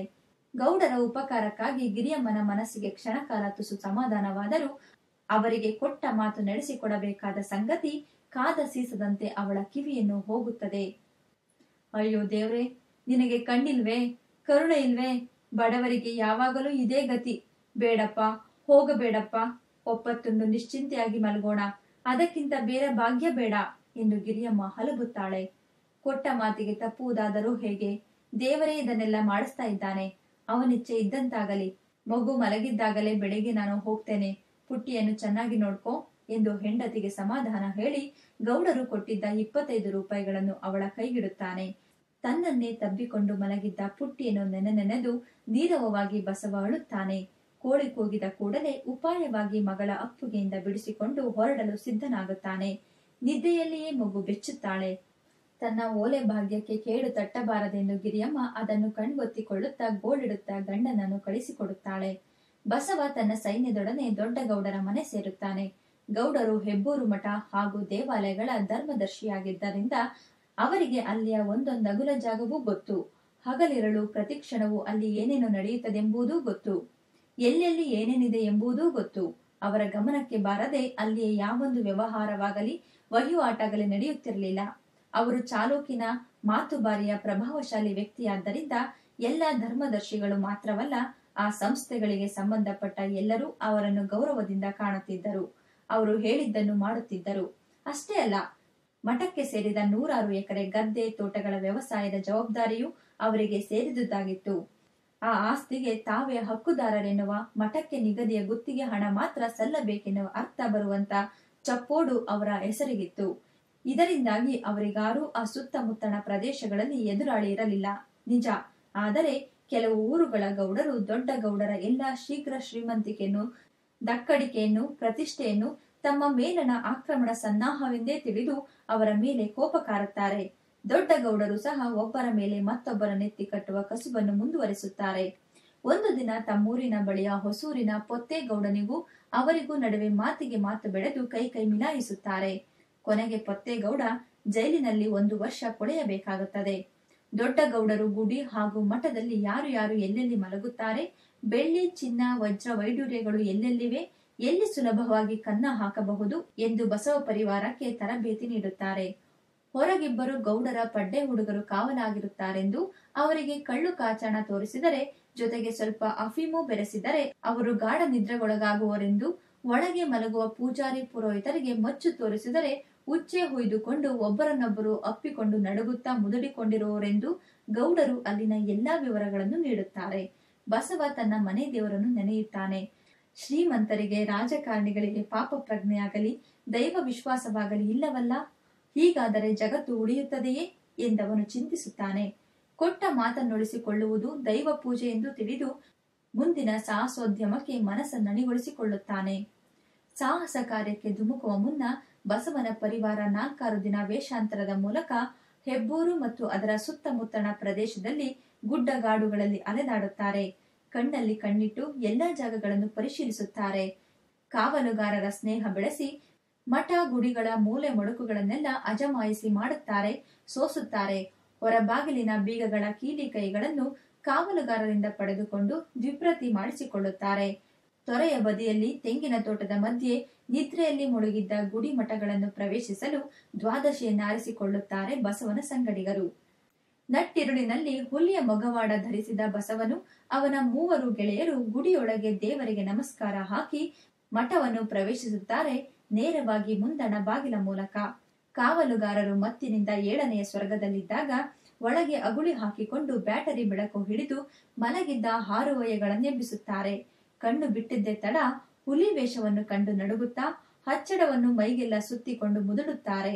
ಅವರನ್ನು ಬಸವ ಸಂಗಡಿಗರು ದರದರನೆ ಎಳೆದೊಯ್ದು ಕೋಣೆಯೊಂದಕ್ಕೆ ಕೂಡಿ ಹೊರಗಿನಿಂದ ಅಗುಳಿ ಹಾಕುತ್ತಾರೆ. ಪೂಜಾರಿಯೊಬ್ಬನ ನಡುವಿನಲ್ಲಿದ್ದ ಕೀಲಿ ಕೈಗಳನ್ನು ಕಸಿದುಕೊಂಡು ನಿರ್ಭಯವಾಗಿ ನಿರಾತಂಕವಾಗಿ ಉಗ್ರಾಣಗಳನ್ನು ಸೋಸಿ ಸಿಕ್ಕದ್ದನ್ನೆಲ್ಲ ಹೊರಗೆ ಗಸ್ತು ತಿರುಗುತ್ತಿದ್ದ ತಮ್ಮ ಕಡೆಯವರ ಕೈಗೆ ಸಾಗಿಸುತ್ತಾರೆ. ಗಸ್ತಿನವರು ಕಾಡು ದಾರಿಯ ಮೂಲಕ ಚೆನ್ನಪುರಿ ರಸ್ತೆಯನ್ನು ಸೇರಿ ತಮಗಾಗಿ ಗೊತ್ತಾದ ಸಂಕೇತ ಸ್ಥಳದಲ್ಲಿ ಕಾದಿದ್ದ ಕುದುರೆ ಗಾಡಿಗೆ ಹೊತ್ತು ತಂದುದನ್ನೆಲ್ಲ ತುಂಬುತ್ತಾರೆ. ಕೋಳಿ ಕೂಗುವುದರೊಳಗಾಗಿ ಬಸವ ಪರಿವಾರ ದೊಡ್ಡ ಗೌಡರ ತೋಟದ ಮನೆ ಸೇರುತ್ತಾರೆ. ಬೆಳಗಾಗುವುದರೊಳಗಾಗಿ ಚಿನ್ನ, ಬೆಳ್ಳಿ, ವಜ್ರ ಮೊದಲಾದ ಅಮೂಲ್ಯ ವಸ್ತುಗಳನ್ನು ಗುಪ್ತ ಸ್ಥಳದಲ್ಲಿ ಹುದುಗಿಸುತ್ತಾರೆ. 1-2 ಚಿನ್ನದ ಆಭರಣಗಳನ್ನು ಬಸವನಿಗೆ ಕೊಡಲು ದೊಡ್ಡ ಗೌಡರು ಮುಂದಾದಾಗ ಬಸವ ನಿರಾಕರಿಸುತ್ತಾನೆ. ದೇವರ ಒಡವೆ ನನಗೆ ಬೇಡ ಎನ್ನುತ್ತಾನೆ. ಬಸವ ಸಂಗಡಿಗರ ಖರ್ಚಿಗೆಂದು ತಲಾ 200 ರೂಪಾಯಿ ಕೊಟ್ಟು ಪೊಲೀಸರಿಗೆ ಸುದ್ದಿ ಹೋಗಿ ಅವರು ಹುಡುಕಾಟ ನಡೆಸುವುದಕ್ಕೆ ಮುಂಚೆ ಕಾಡುಗಳಲ್ಲಿ ಅವಿತುಕೊಳ್ಳಿ, ಅವರ ದಾರಿ ತಪ್ಪಿಸಲು ನಾನು ಎಲ್ಲಾ ಪ್ರಯತ್ನ ಮಾಡುತ್ತೇನೆ ಎಂದು ಗೌಡರು ಅವರನ್ನು ಕಳುಹಿಸಿಕೊಡುತ್ತಾರೆ. ಬಸವ ಒಂದು ರಾತ್ರಿ ತನ್ನ ಮಡದಿ ಮತ್ತು ಮಗಳೊಡನಿದ್ದು ಭಿಕ್ಷುಕನ ವೇಷದಿಂದ ಕಣಿವೆ ಕೆಳಗಿನ ಪ್ರದೇಶಕ್ಕೆ ಹೋಗುತ್ತಾನೆ. ಆಗಾಗ್ಗೆ ಕಾಡುಗಳಲ್ಲಿಯೂ ತಲೆಮರೆಸಿಕೊಳ್ಳುತ್ತಾನೆ. ಒಮ್ಮೊಮ್ಮೆ ರಾತ್ರಿಯ ವೇಳೆ ಮನೆಗೆ ಬಂದು ಪುಟ್ಟಿಯೊಡನಿದ್ದು ಹೋಗುತ್ತಾನೆ. ಕಳ್ಳರು ಮಠದಿಂದ ಹೊರಗೆ ಹೋದುದನ್ನು ಖಚಿತಪಡಿಸಿಕೊಂಡು ಕಿರುಕೋಣೆಯೊಳಗಿದ್ದ ಪುರೋಹಿತ ಪೂಜಾರಿಗಳು ಬೊಬ್ಬೆ ಇಡುತ್ತಾರೆ. ಹೊರಗಿದ್ದ ಕಾವಲುಗಾರರು ಎಚ್ಚೆತ್ತು ಬೀಗ ತೆಗೆದು ಒಳಗೆ ಸೆರೆಗೊಂಡಿದ್ದ ಹಾರುವಯ್ಯಗಳನ್ನು ಅಗುಳಿ ತೆಗೆದು ಬಿಡುಗಡೆ ಮಾಡುತ್ತಾರೆ. ಮೂಲೆ ಮೊಡಕುಗಳಲ್ಲಿ ಪೂಜಾರಿಗಳು ಸುತ್ತಾಡಿ ಐಶ್ವರ್ಯವೆಲ್ಲ ಲೂಟಿಯಾದದ್ದನ್ನು ಕಂಡು ಹೆದರಿ, ಏನ್ರಯ್ಯ, ಕಳ್ಳರು ನುಗ್ಗಿದಾಗ ನೀವೇನ್ ಮಾಡ್ತಿದ್ರಿ ಎಂದು ರೇಗಾಡುತ್ತಾರೆ. ಏನ್ ಬುದ್ಧಿ ನೀವು ಹೇಳೋದು, ಬೀಗ ಆಗ್ತಂಗೆ ಇದೆ, ಈಗ ತಾನೇ ತೆಗೆದೀವಿ ಎಂದು ಕಾವಲುಗಾರರು ಎದುರೇಟು ಹಾಕುತ್ತಾರೆ. ಬೆಳಕು ಹರಿಯುತ್ತಿದ್ದಂತೆ ಶಾನುಭೋಗರು ಮತ್ತು ಸ್ಥಳೀಯ ಧರ್ಮದರ್ಶಿಗಳು ದೊಡ್ಡ ಗೌಡರನ್ನು ಕರೆದುಕೊಂಡು ಚನ್ನಪುರಿ ಪೊಲೀಸ್ ಸ್ಟೇಷನ್ಗೆ ಹೋಗಿ ದೂರು ಕೊಡುತ್ತಾರೆ.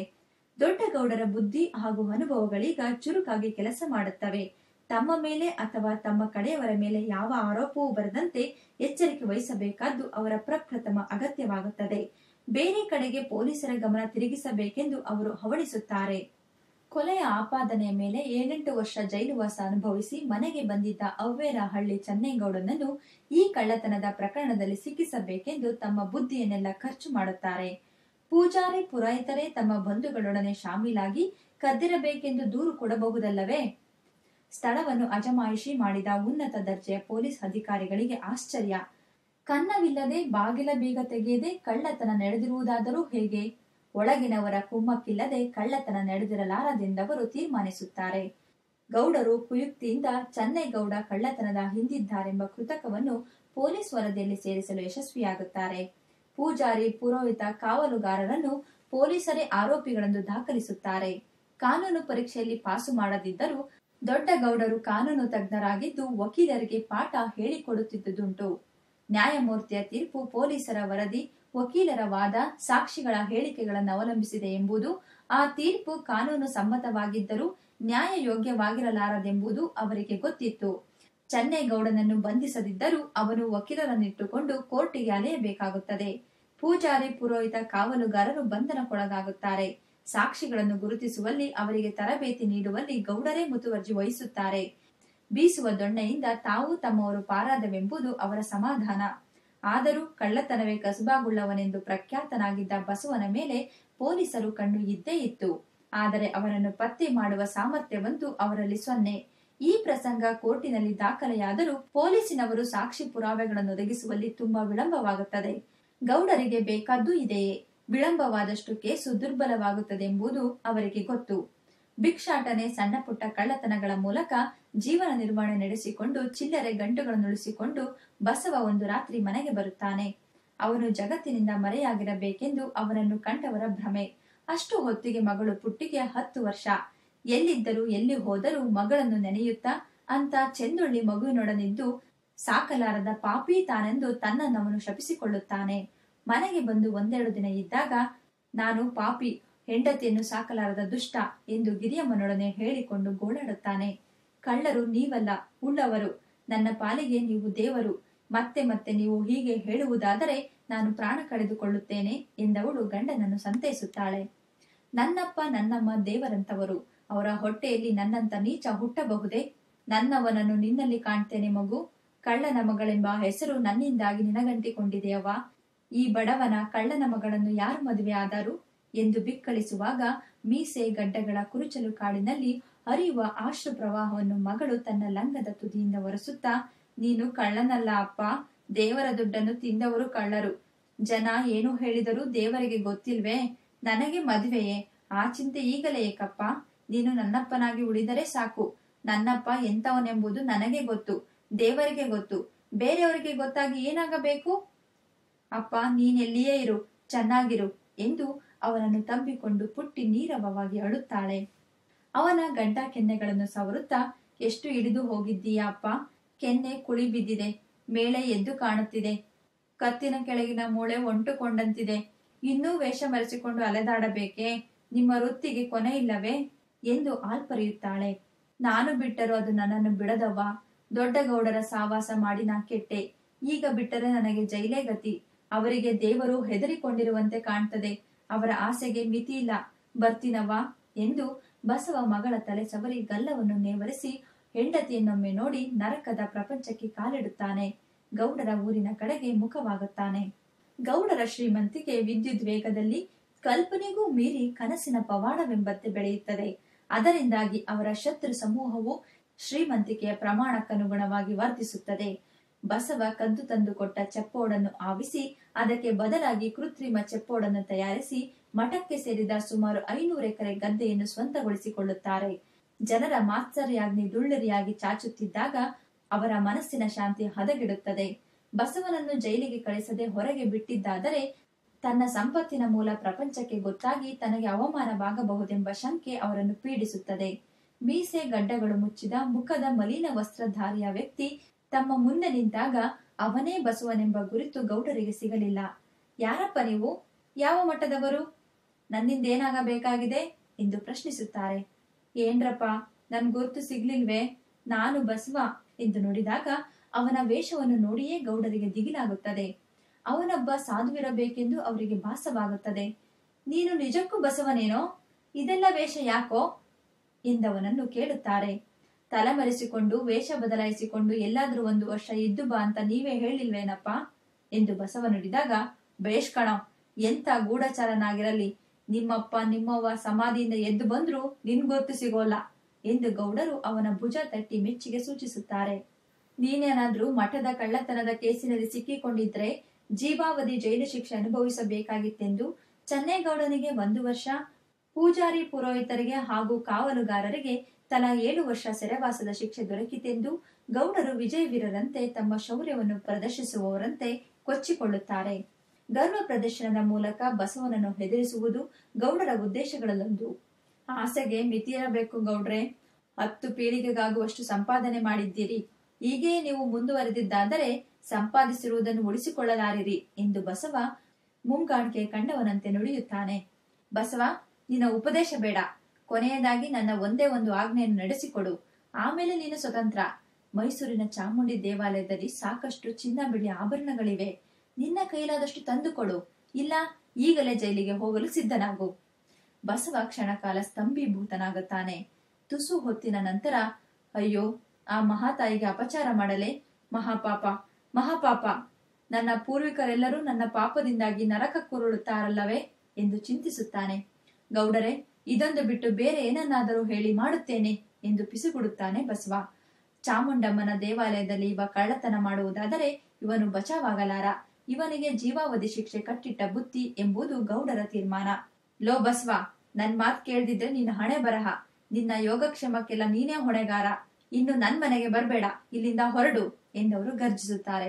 ದೈವಿಚ್ಛೆ ಇದ್ದಂತಾಗಲಿ ಎಂದು ಬಸವ ಅಲ್ಲಿಂದ ಕಾಲು ಕೀಳುತ್ತಾನೆ. ತಾಯಿ, ನಮ್ಮವ್ವ, ನಿನ್ನ ಪಾದಕ್ಕೆ ಸೇರಿಸ್ಕೋ.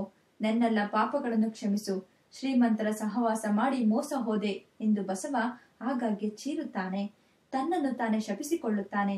ರೈಲಿನಲ್ಲಿ, ಬಸ್ಸಿನಲ್ಲಿ, ನಡಿಗೆಯಲ್ಲಿ ಅವನು ಚಾಮುಂಡಿ ಬೆಟ್ಟವನ್ನು ಸೇರುತ್ತಾನೆ. ಅವನಲ್ಲಿಗೆ ಹೋದದ್ದು ಒಬ್ಬಂಟಿಗನಾಗಿ. ಕಳ್ಳತನಕ್ಕೆ ಹೋದಾಗಲೆಲ್ಲ ಅವನು ಗುಂಪಿನಲ್ಲಿ ಹೋಗುತ್ತಿದ್ದ. ಇನ್ನು ಈ ಜನ್ಮ ಸಾಕು. ಪಾಪಿಗಳಿಗಾಗಿ ಜೀವನ ಸವೆಸಿ ನಾನು ಪಾಪಿಯಾದೆ. ಯಾವ ಸುಖಕ್ಕಾಗಿ ನಾನು ಬದುಕಬೇಕಾಗಿದೆ? ನನ್ನಿಂದ ನನ್ನನ್ನು ನಂಬಿದವರಿಗೆ ಸುಖ ಉಂಟೆ? ಆ ನನ್ನ ಹೆಂಡತಿ ಗಿರಿಯಮ್ಮ ಅಂತ ಒಳ್ಳೆಯ ಹೆಂಗಸು ಜಗತ್ತಿನಲ್ಲಿಯೇ ಇಲ್ಲ. ಆಕೆಯ ಅದೃಷ್ಟ ಒಳ್ಳೆಯದಲ್ಲ. ನನ್ನಂತ ಪಾಪಿಯ ಕೈ ಹಿಡಿದು ಪಡಪಾರದ ಕಷ್ಟಗಳನ್ನು ಮೂಗಿಯಂತೆ ಅನುಭವಿಸಿದಳು. ಅಯ್ಯಯ್ಯೋ, ಬದುಕಿದರೆ ಆ ನನ್ನ ಮಗಳು ಪುಟ್ಟಿಗಾಗಿ ಬದುಕಬೇಕಾಗಿದೆ. ತಾಯಿ ಚಾಮುಂಡವ್ವ, ಆ ನನ್ನ ಚಿನ್ನಿಯನ್ನು ಯೋಗ್ಯರ ಶ್ರೀಮಂತರ ಹೊಟ್ಟೆಯಲ್ಲಿ ಹಾಕಬಾರದಿತ್ತೆ? ನಿನ್ನನ್ನು ದೇವರೆಂದು ಕರೆಯುವುದು ಹೇಗೆ? ನಿನಗೆ ನ್ಯಾಯಗಳು ಗೊತ್ತಿಲ್ಲವೇ? ನನ್ನಲ್ಲೇನಾದರೂ ಅಲ್ಪ ಸ್ವಲ್ಪ ಪುಣ್ಯವಿದ್ದರೆ ಅದಕ್ಕವಳೆ ಸಾಕ್ಷಿ.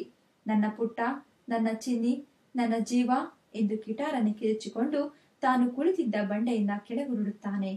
ಕೈಗೆ ತಲೆಗೆ ಪೆಟ್ಟು ಬಿದ್ದು ಪ್ರಜ್ಞೆ ಕಳೆದುಕೊಳ್ಳುತ್ತಾನೆ. ಅವನ ಕಿರುಚನ್ನು ಕೇಳಿಸಿಕೊಂಡ ಜನ ಓಡಿ ಬಂದು ಎತ್ತಿ ಮಟ್ಟದ ಜಾಗದಲ್ಲಿ ಮಲಗಿಸಿ ಶಿಶಿರೋಪಚಾರ ಮಾಡುತ್ತಾರೆ. ಮೂರ್ಛೆ ತಿಳಿದೆದ್ದ ಬಸವ ಸುತ್ತಲೂ ಕಣ್ಣರಳಿಸಿ ನೋಡುತ್ತಾನೆ. ಬಳಿ ಇದ್ದವರನ್ನು ಸಂಬೋಧಿಸಿ, ನನ್ನನ್ಯಾಕ್ರಪ್ಪ ಉಳಿಸಿದ್ರಿ? ಚಾವುಂಡವನ ಚರಣಗಳಲ್ಲಿ ನನ್ನ ಪ್ರಾಣ ಅರ್ಪಿಸುವ ಸಲುವಾಗಿ ಬಂದಿವ್ನಿ. ನನ್ನನ್ನು ಬಿಟ್ಟು ಬಿಡಿ ಎಂದು ಗೋಗರಿಯುತ್ತಾನೆ. ಪಕ್ಕದಲ್ಲಿಯೇ ಇದ್ದ ಆಸ್ಪತ್ರೆಗೆ ಜನ ಅವನನ್ನು ಸಾಗಿಸುತ್ತಾರೆ. ಮೂಗೇಟುಗಳೇ ಹೊರತು ಆಳವಾದ ಗಾಯಗಳಾಗಿರಲಿಲ್ಲವಾಗಿ ವೈದ್ಯರು ಮದ್ದು ಕೊಟ್ಟು ಪಟ್ಟಿ ಅಂಟಿಸಿ ಹೊರಗೆ ಅವನನ್ನು ಸಾಗು ಹಾಕುತ್ತಾರೆ. ಬಸವ ಕಾಡಿನಲ್ಲಿ ಅಲೆಯುತ್ತಾ ಕಾರೆ ಹಣ್ಣು, ಎಲಚಿ ಹಣ್ಣು, ಯಾವ ಹಣ್ಣು ಸಿಕ್ಕಿದರೂ ತಿನ್ನುತ್ತಾ ಗುಡಿಯ ಹೆಬ್ಬಾಗಿಲಲ್ಲಿ ನಿಂತುಕೊಂಡು ದೇವರಿಗೆ ಕೈ ಮುಗಿಯುತ್ತಾ ಭಕ್ತಾದಿಗಳು ಕೊಟ್ಟ ಪ್ರಸಾದದಿಂದ ತೃಪ್ತಿ ಹೊಂದುತ್ತಾ ಮನೆ, ಮಂಟಪ, ಗುಡಿಗಳ ಜಗುಲಿ ಅಥವಾ ಮೆಟ್ಟಿಲುಗಳ ಮೇಲೆ, ಮರದಡಿಯ ಬಂಡೆಗಳ ಮೇಲೆ, ಬಸ್ ನಿಲ್ದಾಣದ ಬೆಂಚುಗಳ ಮೇಲೆ ಹಗಲಿರಳು ಕಳೆಯುತ್ತಾನೆ. ಬಹಿರ್ದಶೆಗೆ ಮರ ಬಂಡೆಗಳ ಮರೆಯುಂಟು, ಕುಡಿಯಲಿಕ್ಕೆ ನಲ್ಲಿಯುಂಟು, ಎಂದೋ ಒಮ್ಮೆ ಮೈ ತೆಳೆದುಕೊಳ್ಳಲು ಅಥವಾ ಬಟ್ಟೆ ಒಗೆದುಕೊಳ್ಳಲು ಸಾರ್ವಜನಿಕ ತೊಟ್ಟಿಗಳುಂಟು. ಎಲ್ಲಕ್ಕಿಂತ ಮಿಗಿಲಾಗಿ ಆ ಬೆಟ್ಟದಲ್ಲೆಲ್ಲ ಚಾಮುಂಡೇಶ್ವರಿಯನ್ನೇ ಕಾಣುತ್ತಾ ಅನುಭವಿಸುತ್ತಾ ಬೆಟ್ಟದಿಂದಾಚೆಗೆ ಜಗತ್ತೊಂದಿದೆ ಎಂಬುದನ್ನೂ ಮರೆಯುತ್ತಾನೆ. ಚಾಮುಂಡೇಶ್ವರಿಯ ಜೊತೆಗೆ ಆಗಾಗ ಅವನ ಕಣ್ಮುಂದೆ ನಿಲ್ಲುತ್ತಿದ್ದ ಮತ್ತೊಂದು ವ್ಯಕ್ತಿ ಎಂದರೆ ಪುಟ್ಟಿ. ಅವಳನ್ನು ನೆನೆವಾಗ ಅವನ ಕಣ್ಣು ಕೋಡಿ ಒರೆಯುತ್ತದೆ. ಆ ಹೊತ್ತಿನ ತನ್ನ ಅನಾಥ ಸ್ಥಿತಿಗೆ ಕಾರಣರಾದ ಗೌಡರನ್ನು, ಸಣ್ಣ ಪುಟ್ಟ ರೈತರ, ಬಡವರ, ದಲಿತರ ಭೂಮಿ ಕಾಣಿಗಳನ್ನು ಕಸಿದುಕೊಂಡು ಅವರ ರಕ್ತ ಬೆವರುಗಳನ್ನು ಕುಡಿದು ಬೆಳೆದ ಶ್ರೀಮಂತ ಗೌಡರನ್ನು ಶಪಿಸುತ್ತಾನೆ. ಚಾಮುಂಡಿಯು ಅವರಿಗೆ ಹೆದರಿಕೊಂಡಿದ್ದಾಳೆಂದು, ನಿಷ್ಕಾರಣವಾಗಿ ತನಗೆ ಕಳ್ಳನ ಪಟ್ಟ ಕಟ್ಟಿರುವ ಬುದ್ಧಿಜೀವಿಗಳಿಗೆ ಅಂಜಿ ದೇವರು ಗುಡಿ ಮಾಳ್ಮನೆಗಳಲ್ಲಿ ಅಡಗಿಕೊಂಡಿದ್ದಾನೆಂದು ದುಃಖ ತಪ್ತನಾಗಿ, ರೋಷೋನ್ಮತ್ತನಾಗಿ ದೇವಾಲಯದ ಹೆಬ್ಬಾಗಿಲ ಕಡೆಗೆ ದೌಡಾಯಿಸುತ್ತಾನೆ. ತಾಯಿ ಚಾವುಂಡವ್ವ, ಜನರ ಪಾಪ ಪುಣ್ಯ ಎಲ್ಲ ನಿನಗೆ ಗೊತ್ತಾಗುವುದಿಲ್ಲವೇ? ನಾನು ಪಾಪಿ, ಕಡು ಪಾಪಿ. ನನ್ನ ಮಗಳು ಪುಟ್ಟಿಯನ್ನು ಮುಟ್ಟುವ, ತಟ್ಟುವ ಈ ಕೈಗಳೇ ಗೌಡರ ಸಿರಿಯನ್ನು ಬೆಳೆಸಲು ಮಠದ ಸೊತ್ತನ್ನು ಕದಿಯಬಹುದೇ ಎಂದು ಆಕ್ರಂದಿಸುತ್ತಾ ಔಡು ಕಚ್ಚಿಕೊಂಡು ಹೆಬ್ಬಾಗಿಲ ಹೊಸಲ ಮೇಲೆ ತನ್ನ ಬಲಗೈಯನ್ನು ಅಪ್ಪಳಿಸುತ್ತಾನೆ. ತನ್ನ ಎಡಗೈಯಲ್ಲಿ ತೆಗೆದುಕೊಂಡ ಕಲ್ಲು ಗುಂಡಿಯಿಂದ ಬಲಗೈ ಬೆರಳುಗಳನ್ನು ಚಚ್ಚುತ್ತಾನೆ. ನಿನಗೀಗ ತೃಪ್ತಿಯಾಯಿತೆ ತಾಯಿ? ಈ ಲೋಕದ ದೀನ ದಲಿತರ ಕಣ್ಣೀರು ರಕ್ತ ಬಸಿಯುವ ತನಕ ನಿನಗೆ ಸಮಾಧಾನವಾಗುವುದಿಲ್ಲವೇ? ಶ್ರೀಮಂತರು ಮಡದಿ ಮಕ್ಕಳೊಡನೆ ನೆಂಟರಿಷ್ಟರೊಡನೆ ಅದ್ದೂರಿಯಾಗಿ ಸುಖಿಸಲಿ, ಅವರ ಸುಖಕ್ಕಾಗಿ ಬಡವರು ಬರೀ ಹೊಟ್ಟೆಯಲ್ಲಿ ದುಡಿಯಲಿ ಎಂದು ಗೋಳ್ಗೆರೆಯುತ್ತಿದ್ದಂತೆ ಅವನು ಮೈ ಮರೆಯುತ್ತಾನೆ. ಅವನ ರೋಷಾವೇಶಕ್ಕೆ ಹೆದರಿ ದೂರ ನಿಂತಿದ್ದ ಜನ ರಕ್ತದ ಪ್ರವಾಹವನ್ನು ಕಂಡು ಮತ್ತಷ್ಟು ಭಯಗೊಂಡು ಆಸ್ಪತ್ರೆಗೆ ಓಡಿ ಹೋಗಿ ವೈದ್ಯರನ್ನು ಕರೆತರುತ್ತಾರೆ. ಮೈ ತಿಳಿದ ಬಸವ, ನನಗೇಕೆ ಉಪಚಾರ, ತಾಯಿಯ ಸನ್ನಿಧಿಯಲ್ಲಿ ಸಾಯಲು ಬಿಡಿ ಎಂದು ಹಳವಳಿಸುತ್ತಾನೆ. ವೈದ್ಯರು ಪ್ರಥಮ ಚಿಕಿತ್ಸೆ ಪೂರೈಸುತ್ತಾರೆ. ನಗರದ ದೊಡ್ಡಾಸ್ಪತ್ರೆಗೆ ಸೇರಿಸಲು ರೋಗಿ ವಾಹನವನ್ನು ತರಿಸುತ್ತಾರೆ. ಭಕ್ತರ ಕೋರಿಕೆಯ ಮೇರೆಗೆ ಬಸವ ನಗರದ ಆಸ್ಪತ್ರೆಗೆ ಹೋಗಲು ಸಮ್ಮತಿಸುತ್ತಾನೆ. ತಾನೊಮ್ಮೆ ಮಗಳನ್ನು ನೋಡಬೇಕೆಂಬುದೇ ಅವನ ಕೊನೆಯಾಸೆ. ಬಸವ ಆಸ್ಪತ್ರೆಯಲ್ಲಿ 1.5 ತಿಂಗಳಿರಬೇಕಾಗುತ್ತದೆ. ಗಾಯವಾಸಿಯಾದರೂ ಅವನ ಬಲಗೈ ನಿಷ್ಕ್ರಿಯವಾಗುತ್ತದೆ, ಬೆರಳು ಕಾಣೆಯಾಗುತ್ತವೆ. ಮಗಳ ನೆನಪಾಗಿ ಅವನು ಆಸ್ಪತ್ರೆಯಿಂದ ಬಿಡುಗಡೆಗೊಳ್ಳುತ್ತಿದ್ದಂತೆ ಊರಿನ ಕಡೆಗೆ ಹೊರಡುತ್ತಾನೆ. ಆ ಹೊತ್ತಿಗೆ ಮಗಳನ್ನು ನೋಡಿ 6-7 ತಿಂಗಳು ಕಳೆದಿದ್ದವು. ಊರ ಬೀದಿಯನ್ನು ಪ್ರವೇಶಿಸುತ್ತಿದ್ದಂತೆ ಎದೆ ಡಬಡಬ ಹೊಡೆದುಕೊಳ್ಳುತ್ತದೆ. ಮಸಣದಂತೆ ಕಾಣುತ್ತದೆ. ಪ್ಲೇಗಿನಿಂದಾಗಿ ಊರು ಬಿಟ್ಟು 2 ತಿಂಗಳೇ ಕಳೆದಿವೆ. ಮಾರಮ್ಮ 10-12 ಜನರ ಜೊತೆಗೆ ಗಿರಿಯಮ್ಮ ಪುಟ್ಟಿಯನ್ನು ಆಹುತಿ ತೆಗೆದುಕೊಳ್ಳುತ್ತದೆ. ಊರವರಿಗೆ ಅವನ ಗುರುತು ಸಿಗುವುದಿಲ್ಲ. ಅವನು ಬದುಕಿಲ್ಲವೆಂದೇ ಗಿರಿಯಮ್ಮ ಮೊದಲುಗೊಂಡು ಎಲ್ಲ ತಿಳಿದುಕೊಂಡಿದ್ದರು. ಬಸವನ ಗುರುತು ಹಿಡಿದ ಕೆಲವು ಹಿರಿಯರು ಮಾರಮ್ಮನ ದಾಳಿಯ ಕಥೆಯನ್ನು ಕಣ್ಣೀರು ಮಿಡಿಯುವಂತೆ ಹೇಳುತ್ತಾರೆ. ಅಪ್ಪ ಅಪ್ಪ ಎಂದು ಪುಟ್ಟಿ ಕೊನೆಯುಸಿರೆಳೆದಳು ಎಂಬ ಮಾತನ್ನು ಕೇಳಿದ್ದೆ ತಡ ಬಸವ ಪುಟ್ಟ ಪುಟ್ಟು ನನ್ನವ ನನ್ ಕಂದ ಎಂದು ಕಿರುಚಿಕೊಂಡು ನೆಲದ ಮೇಲೆ ಕುಸಿಯುತ್ತಾನೆ. ಜನ ಅವನನ್ನು ಸರಿಯಾಗಿ ಮಲಗಿಸಿ ಗಾಳಿ ಬೀಸಿ ನೀರು ಕುಡಿಸಿ ಚೇತನಗೊಳಿಸುತ್ತಾರೆ. ಬಸವ ದಡಕ್ಕನೆ ಮೇಲೆದ್ದು ನೆಂಟರಿಷ್ಟರು ಬೇಡಿಕೊಂಡರು. ಯಾರು ಹಿಡಿದರೂ ನಿಲ್ಲದೆ ಮಾರಮ್ಮನೆ ಮೈ ಮೇಲೆ ಬಂದವನಂತೆ, ಕಳ್ಳ ಯಾರೆಂಬುದನ್ನು ಲೋಕವೇ ನಿರ್ಣಯಿಸಲಿ, ಕಳ್ಳ ಶ್ರೀಮಂತರಿಗೆ ಧಿಕ್ಕಾರ, ನನ್ನ ಮಗಳಿಲ್ಲದ ಈ ಜಗತ್ತಿನಲ್ಲಿ ಏಕಾಗಿ ನಾನು ಬದುಕಬೇಕು. ಪುಟ್ಟ ಪುಟ್ಟು ನಡಿ ನಡಿ, ನಾನು ನಿನ್ನ ಹಿಂದೆ ಬರುತ್ತೇನೆ ಎಂದು ಎಷ್ಟು ಜನ ಹಿಡಿದರೂ ಒದರಿ ಬಿಡಿಸಿಕೊಂಡು ಒರೆಸಿಕೊಂಡು ಭೂಮ್ಯಾಕಾಶಗಳು ಒಂದಾಗುವಂತೆ ಸಚರಾಚರ ವಸ್ತುಗಳು ಕನಿಕರಿಸುವಂತೆ ಗೋಳ್ಗರಿಯುತ್ತಾ ಓಡುತ್ತಾನೆ. ಎಲ್ಲಿಗೆ ಎಲ್ಲಿಗೆ? ಉತ್ತರ ಹೇಳುವವರು ಯಾರು? ಇಲ್ಲಿಗೆ ದೇ ಜವರೇಗೌಡರವರು ಬರೆದ ಕಳ್ಳ ಯಾರು ಎಂಬ ಕತೆ ಮುಕ್ತಾಯವಾಯಿತು. ಓದಿದವರು ಪ್ರತಿಭಾ ನಿರಂಜನ್.